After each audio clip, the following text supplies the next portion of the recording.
जय हिंद। सभी का स्वागत है एक बार फिर से। और आज हम बात करेंगे खूबसूरत पौधे जेट प्लांट के बारे में। इसके बारे में बहुत सारी बातें कही जाती हैं, जैसा कि आपने मेरे थंबनेल में देखा।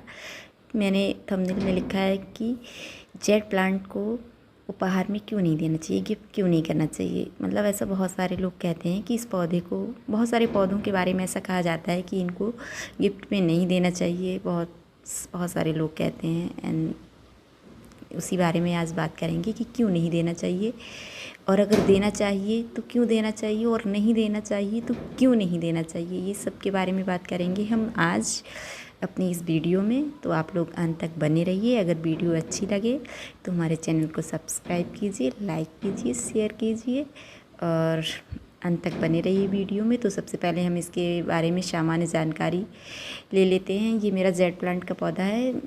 इस पे पहले भी मैं एक बार वीडियो बना चुकी हूँ, जब मैंने इसकी कटिंग की थी। तो वहाँ भी आप, ये पौधा जो होता है ना, बहुत कम देखभाल में चल जाता है। इसकी कोई देखभाल करनी नहीं होती, बहुत ज़्यादा इसे खाद पानी की भी ज़रूरत नहीं होती। बस थोड़ा धूप का ध्यान रखें। इसे थोड़ी धूप की ज़्यादा ज़रूरत होती है। जितना आप इसे ज़्यादा धूप में रखेंगे ये उतनी अच्छे से बढ़ेगा और इसकी पत्तियाँ जो हैं ग्रीन चमकदार बनेंगी।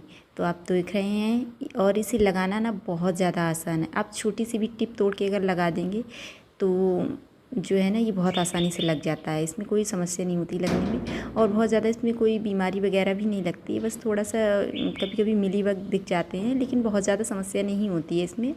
तो आप हटा देंगे यहाँ से तो भी चलेगा।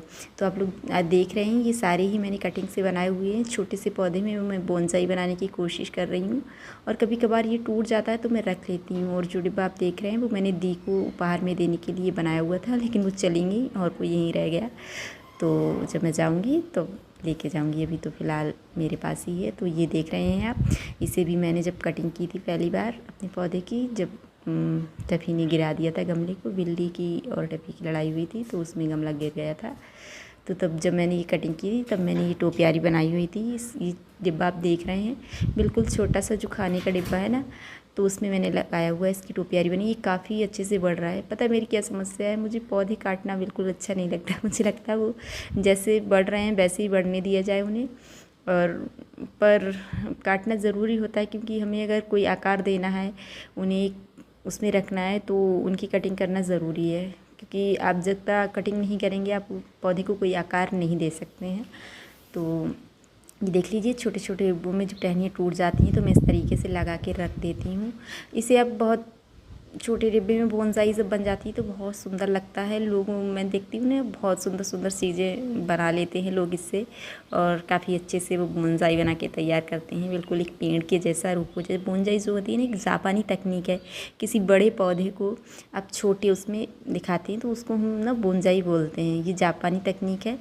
तो जब छोटे छोटे पौधों को हम ना बड़े पेड़ का वो देते हैं, और वैसे ही बोनसाई में जो बड़े बड़े पौधे होते हैं उन्हें छोटे छोटे गमलों में लगा के एक छोटा आकार, बिल्कुल पेड़ के जैसा आकार दे देते हैं।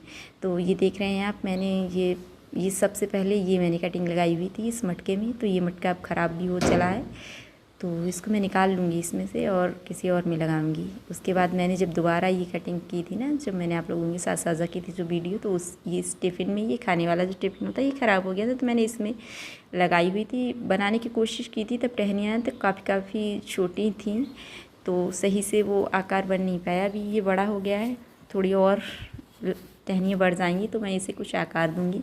और ये गमले में भी मैंने लगा के रखा है कटिंग से। तो काफ़ी ज़्यादा बहुत आसान होता है। खाद पानी की बात करें, खाद की बात करें तो देखो, इसमें गुड़ाई तो नहीं कर सकते हैं, या एक साइड से बना हुआ ऐसा नहीं, ये बिल्कुल पूरा फैल जाता है गमले में, तो गुड़ाई तो कर नहीं सकते। तो आप चाय पत्ती की खाद दे सकते हैं।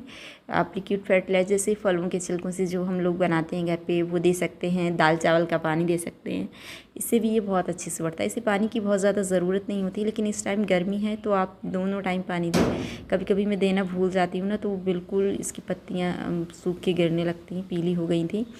कभी कभी मुझे ध्यान नहीं रहता कि इसको कम पानी देना है, तो कभी कभी भूल जाती हूँ। पर इस टाइम बहुत ज़्यादा गर्मी है, बहुत लू चल रही है, और पौधों को बचाना बहुत ही ज़्यादा मुश्किल हो रहा है। तो मैंने इसको इस टाइम पे मैं दोनों टाइम पानी दे रही हूँ, लेकिन बहुत ज़्यादा पानी आप ना डालें, क्योंकि आप देख रहे हैं इसकी पत्तियों में ना और तनों में बहुत ज़्यादा पानी होता है। तो आप बहुत ज़्यादा पानी देंगे तो इसकी जड़ें सड़ जाती हैं। इसकी जड़ें बहुत ज़्यादा नहीं होती हैं, बहुत गहराई तक ये नहीं जाता है, तो इस बात का आप ध्यान रखें, बहुत ज़्यादा पानी ना दें और अच्छे से इसको धूप मिलनी चाहिए। अब हम बात करेंगे इस पौधे की कि क्यों इसे उपहार में नहीं देना चाहिए। सब लोग ऐसा कहते हैं पर मेरा मानना ये नहीं है। मैं कहती हूँ कि सारे पौधे शुभ होते हैं और पौधों से अच्छा उपहार कुछ हो नहीं सकता, तो आप सारे ही पौधों को उपहार में दे सकते हैं। तो अब मैं बात करूँगी कि हमें इसे उपहार में क्यों देना चाहिए। तो जहाँ इसकी उत्पत्ति हुई है, जहाँ से इसका ऑर्गेन है, वहाँ दक्षिण अफ्रीका, साउथ अफ्रीका में ये पाया जाता है पौधा, वहीं से इसकी उत्पत्ति हुई है, वहीं से ये हमारे भारत में भी आया हुआ है। तो वहाँ इसे बहुत ज़्यादा शुभ माना जाता है और कोई भी वहाँ शुभ कार्य होता है, चाहे शादी हो, किसी की जन्म दिवस हो या कोई भी शुभ कार्य हो, कुछ भी होता है तो इस पौधे को उपहार में ज़रूर दिया जाता है। वहाँ ऐसा मानना है कि इस पौधे को उपहार में ज़रूर देना चाहिए क्योंकि ये बहुत शुभ होता है। इसे बहुत सारे नामों से भी जाना जाता है, जैसे ये क्रिस्टला ओवाटा फैमिली से ही होता है। इसमें और भी बहुत सारी वैरायटी आती हैं, बहुत सारे अलग अलग उसमें होता है ये, तो वहाँ इसे बहुत शुभ माना जाता है। तो हर शुभ अवसर पर इसे वहाँ उपहार में दिया जाता है। ये पौधा ज़रूर ही लोग ले जाते हैं उपहार में देने के लिए और इसे उपहार में देने का एक कारण होता है, वहाँ इसे बहुत अधिक संख्या में, लाखों की संख्या में लगाया जाता है। इसको एक पेड़ का रूप दिया जाता है। अगर हम लगाते हैं तो इसे पेड़ का रूप दे सकते हैं। इसकी हाइट भी काफ़ी अच्छी हो जाती है, 5-6 फीट तक, तो लाखों की संख्या में इसे लगाते हैं। इसका जो सबसे अच्छा गुण होता है कि ये एयर प्योरीफायर, हवा को शुद्ध करने वाला पौधा है और ये 24 घंटे ऑक्सीजन देता है। इसकी जो पत्तियाँ होती हैं, इनमें छोटे छोटे छेद होते हैं जिन्हें ये रात में खोल देता है और कार्बन डाइऑक्साइड को अवशोषित करता है। और ये 24 घंटे ऑक्सीजन देने वाला पौधा है, इसीलिए इसे वहाँ लाखों की संख्या में लगाया जाता है और बहुत ज़्यादा शुभ माना जाता है। तो यही कारण है। तो मेरा भी मानना यही है कि सारे पौधे शुभ होते हैं और इनको उपहार में देना चाहिए। तो इसकी कटिंग करने को है, तो अभी तो मैं इसकी कटिंग नहीं कर रही हूँ क्योंकि बहुत ज़्यादा गर्मी है, एक आध बार बारिश हो जाए और बारिश का कहीं पता भी नहीं है। तो और मैं इसलिए नहीं काट रही हूँ, जो टहनियाँ निकली हुई मैं सोच रही हूँ कि थोड़ी सी लंबी लंबी हो जाएं, तो मैं इसे एक पेड़ के जैसे बनाने की कोशिश करूँगी। तो यही थी जानकारी इसके बारे में।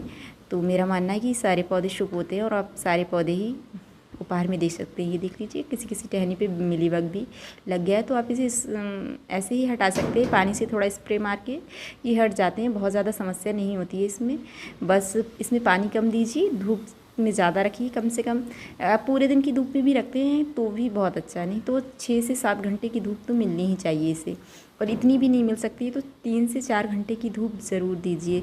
जितना अच्छा आप धूप में रखेंगे इसकी पत्तियाँ उतनी ही हरी भरी रहेंगी, उतना ही जल्दी से ये ग्रोथ करेगा। और खाद की बात तो मैंने कर ली है, तो आप लिक्विड फर्टिलाइज़र दे सकते हैं क्योंकि गुड़ाई तो हम कर नहीं सकते हैं, तो वर्मी कंपोस्ट वगैरह या गोबर की खाद वगैरह नहीं दे सकते हैं। वैसे अगर गमला थोड़ा खाली जब लगाते हैं हम पौधा, तो गमले को थोड़ा खाली रखिए जिससे कि हम उसमें दे सकें। पिछले साल ही मैंने इसकी रिपोर्टिंग की। तो वीडियो कैसी लगी आप लोग